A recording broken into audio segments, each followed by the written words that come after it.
So here's the thing about tonight's show. Call her a very concerned conservative. We are back 8:09 with former Wyoming Congresswoman Liz Cheney. Former Representative Liz Cheney calls her new book Oath and Honor. Congresswoman, the book is filled with vivid illustrations of how much power Trump wielded over your Republican colleagues. Later tonight, well, we begin right now with the news in the new book by former Congresswoman Liz Cheney. It's described in Chapter 9 of your book, and you describe listening in on a call in which Trump lawyers are briefing what we call surrogates. So it's basically people are going to go on TV and talk about the pro-Trump side of things. Yeah. And on that call, Trump lawyer Jenna Ellis describes what they're envisioning for January 6th. She says, the way you write it is, in the scenario Ellis described, when Pence was presiding, he could either refuse to open or refuse to count the electoral votes. As an attorney, as a political commentator, and frankly, as a former White House official, I used to think I knew a lot about how America picks a president. I was wrong. I did not know. And this year I've been doing some research into some of the fine print and all the different things in our Constitution that we never talk about. And I've discovered some legal loopholes. An objection presented in writing and signed by both a representative and a senator complies with the law. Chapter 1 of Title 3 of the United States Code. The clerk will report the objection. So they don't necessarily know you're on this call. You're listening in. It's 2 days before January 6th. Was that the moment when it really became clear to you in detail what they were going to try to do? Yes. You know, I had heard, obviously, there had been talk about we're going to have these electors meet. I think Stephen Miller had been talking about that. But it wasn't clear to me what the contours of this particular part of the plan were until I dialed into that phone call. And listening to them describe how these fake electors were going to be used. And the two houses will withdraw from joint session. Each house will deliberate separately on the pending objection and report its decision back to the joint session. The Senate will now retire to its chamber. And this process goes from the end of the vote counting in November through December, all the way into January. You just never think about it because for so many generations, these extra innings haven't mattered much because the election night loser just concedes. So this other stuff's just a formality. Even in 2000, Vice President Al Gore gave up as soon as the Supreme Court ordered an end to the vote counting. Mr. Vice President, I rise to object to the fraudulent 25 Florida electoral votes. Is the objection in writing and signed by a member of the House and a senator?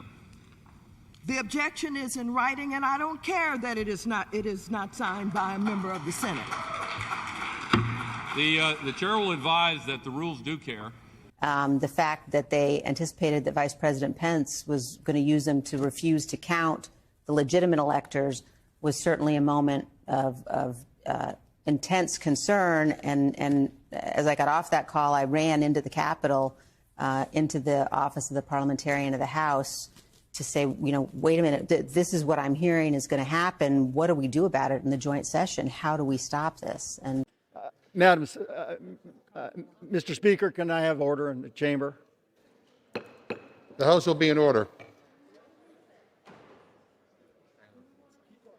The House will be in order. Okay. Please do it peacefully. It's not just philosophy or morality. A lot of studies have shown that it's the peaceful protests that are more successful at challenging these would-be dictators and reversing coup attempts. It's the peaceful ones. Why? Because when the protests turn violent, all that chaos and carnage, it actually chases away supporters. So rather than the demonstrations getting bigger and the protests getting bigger, they start to shrink. Then the government looks reasonable when it cracks down. Manu Raju of CNN is reporting that the Capitol is now on lockdown amid a tense situation with demonstrators outside the building. According to Capitol cops, one of their producers, Ted Barrett, tried to leave the building, couldn't because cops said the building is on lockdown. People are being ordered to stay inside their offices. Now, the House has gone into recess. The Senate has also gone into a recess subject to call of the chair.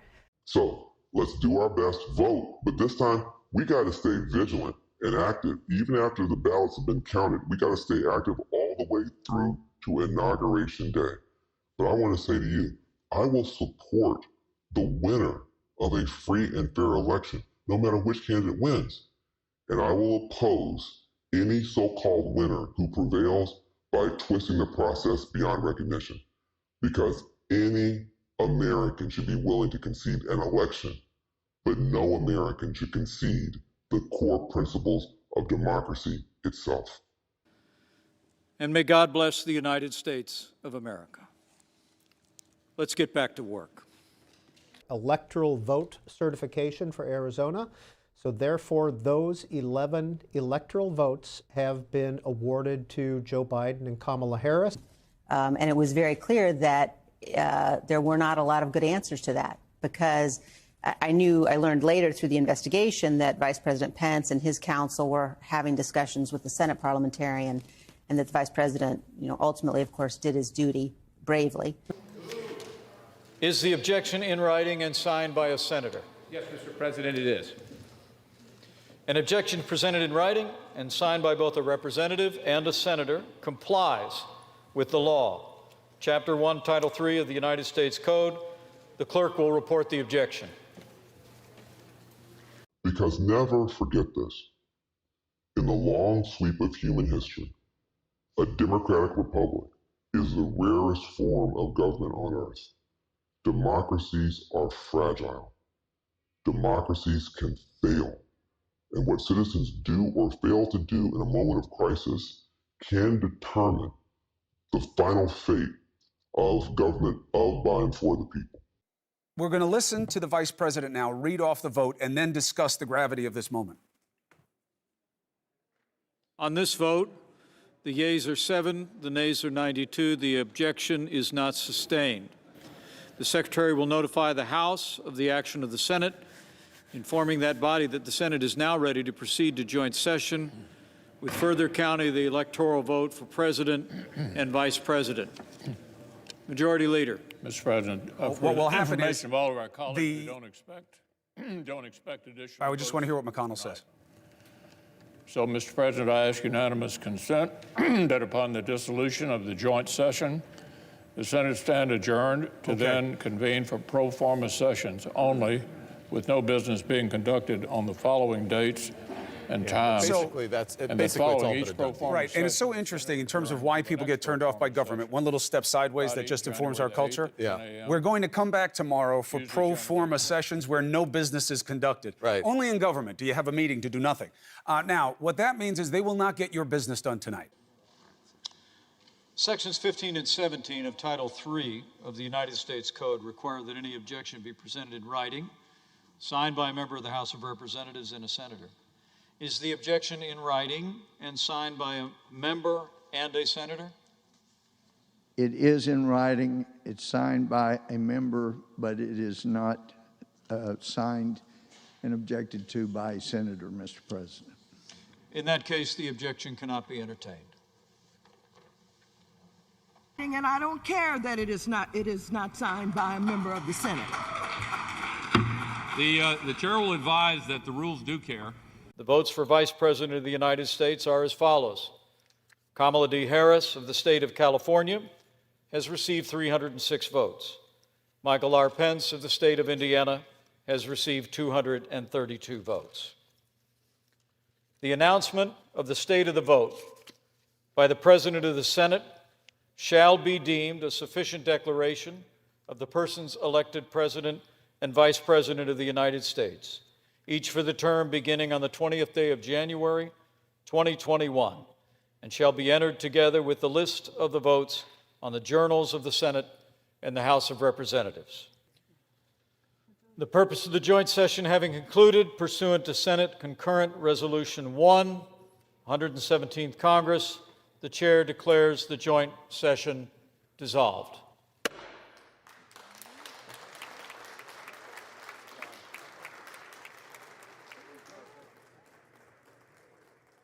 Let me ask you about a moment in your book that happens on January 4th. It's described in Chapter 9 of your book, and you describe listening in on a call in which Trump lawyers are briefing